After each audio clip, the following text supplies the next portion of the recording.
Fuck it. It's President Barack Obama Day, and um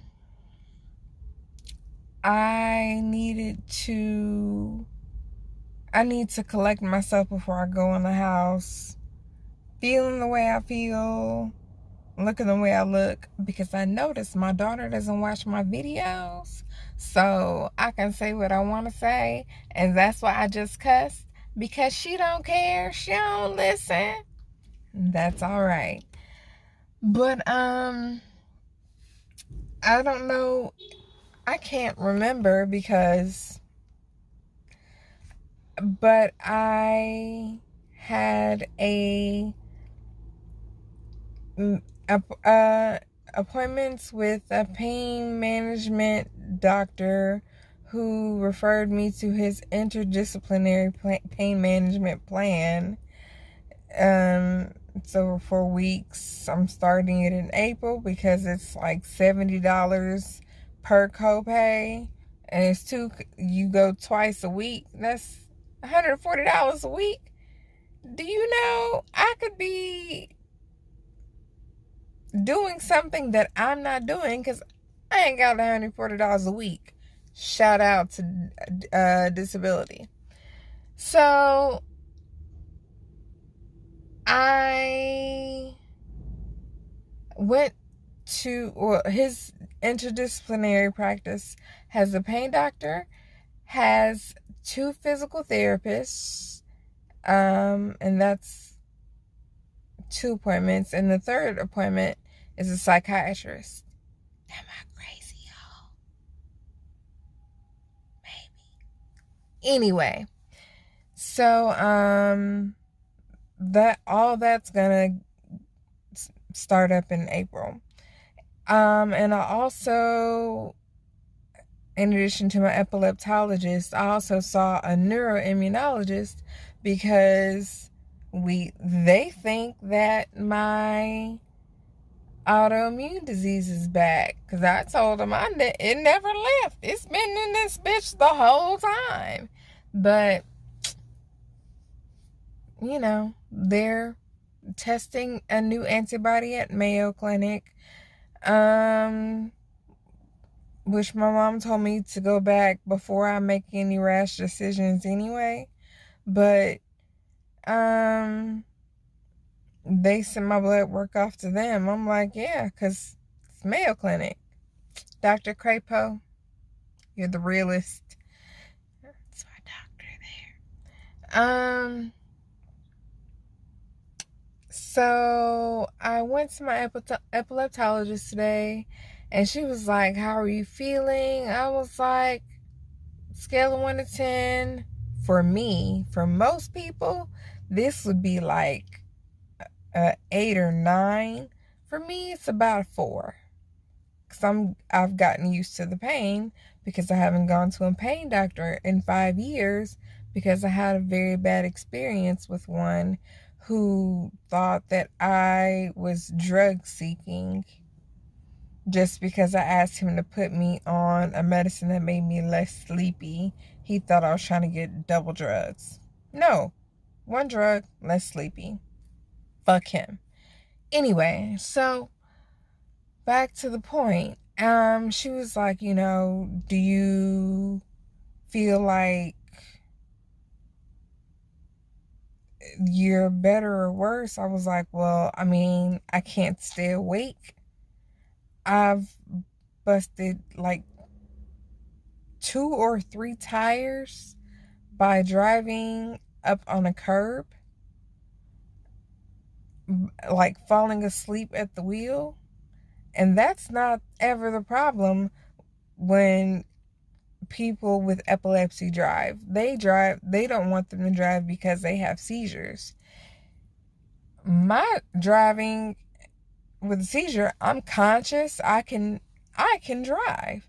It's being fucking sleepy. True facts. Being sleepy and driving is worse than being drunk and driving. Don't drive sleepy unless you're me and you've got your handy dandy McCafe coffee. So she was like, okay, and I told her one of the medicines she gave me I hadn't taken because my insurance started all over this year, and all the rest of my medicines, like it's like 10 medicines or 7, 8 medicines, they cost a total of $10. This one medicine she gave me, the expensive one, maybe I talked about it, it was $99, and I was like, okay with the 99, but since I haven't met my deductible cap on meds, it's $270, and I was like, I'm not buying that.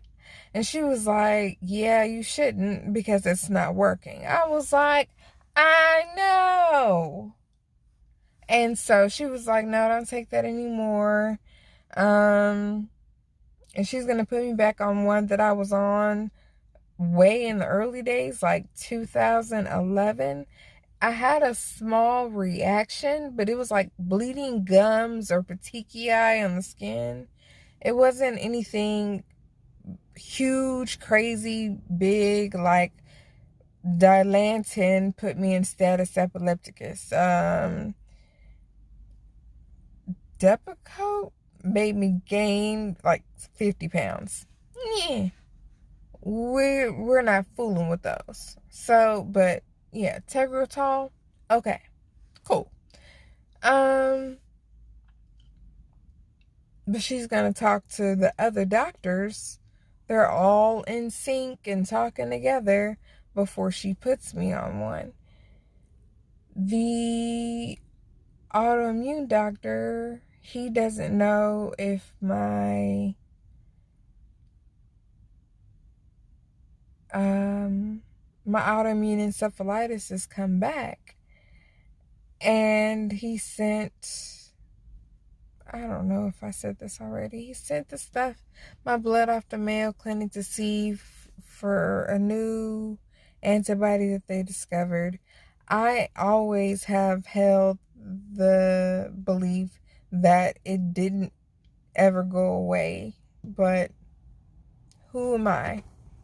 Like, literally. Sitting in my car, my U of H hoodie, go Cougs, on a Monday, but in all fairness, it's President's Day, Barack Obama Day. So she tells me today, my epileptologist is asking me, do I think it got worse? The medicine, everything else. And I'm telling her, as I was like, to me, it's not as frequent, but it's definitely, when it happens, it's worse than before I had the surgery. And she was like, yeah, that's what I'm seeing. So from what I'm feeling and what she's testing with the Neuropace device in my head over here, I'm not right. And that's not supposed to happen with the Neuropace device. And if you'll scroll back in my videos, I had a laser ablation. My epilepsy emanates from my insular cortex. And they did a laser ablation of my anterior insular cortex. A small little chunk, just cut it right off. Cool. A little bit of brain gone, no damage, no deficit. And she said they usually don't take out they don't mess with the posterior insular cortex because that's too much. It can, it will cause damage or something like that. And she went back to my neurosurgeon and she was like, hey, Sabra, how you feel about doing another laser ablation and cutting off a little bit of the more of the anterior on Megan Ford? And he was like, just like I was when she said it. And I was like, but my hair, I am not wearing all these protective styles for nothing. But hair can always be bought. A good wig can be made. Okay? Okay. So he's hesitant about it. She's hesitant about it. She has to consult with my other doctors. And make a decision and then bring it to me, and I have to make a decision. I was like, hey, I'm trying to get better. I don't want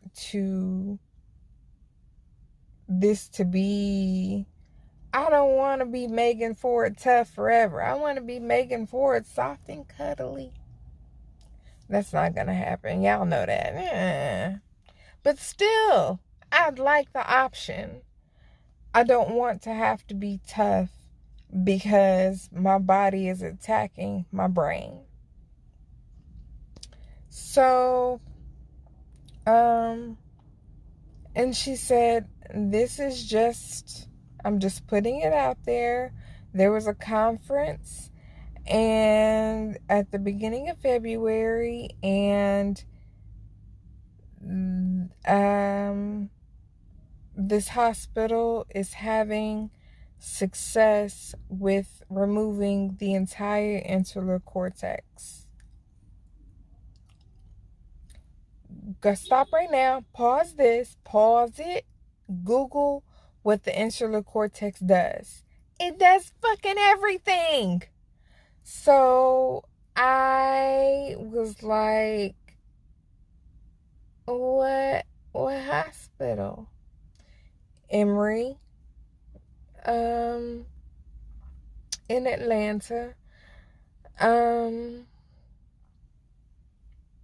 But she's like, I'm very hesitant about that one. I was like, yeah, me too, girl. Me too. And,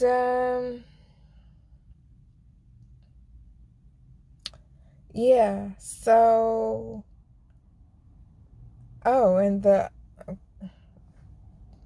going back to the neuroimmunologist, he's either going to do rituximab, which is a form of chemo, or do CellCept, which is a pill form of something that can help. I don't know. Google. Or he's doing nothing. Those are my 3 options for my autoimmune disease. Now, F word. Back to my epilepsy.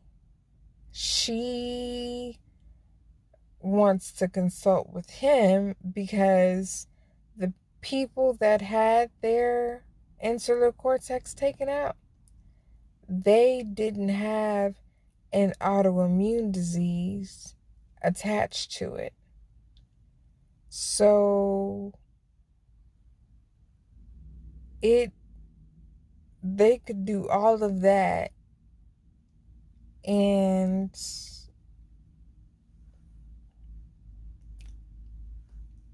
I would still have my issues. And so that's why she's hesitant. That's why I'm hesitant. That's why she's going to consult everybody. And I'm so glad UT Southwestern has Dr. Pervin. She's a real one. She has been advocating for me and fighting for me for the past about 4 years. It's been almost, next month it'll be 2 years since I had the Neuropace.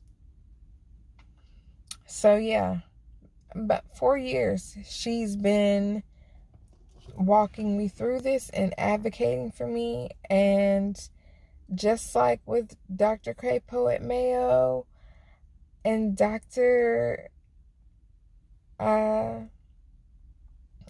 just had his name a minute ago, Dr. Vashti in Houston, who in 2006 told me something's wrong with you, but I don't know what it is. Go to another doctor. Keep trying, because something is wrong. My daddy's calling. I'll talk to y'all later. Just pray for your home girl.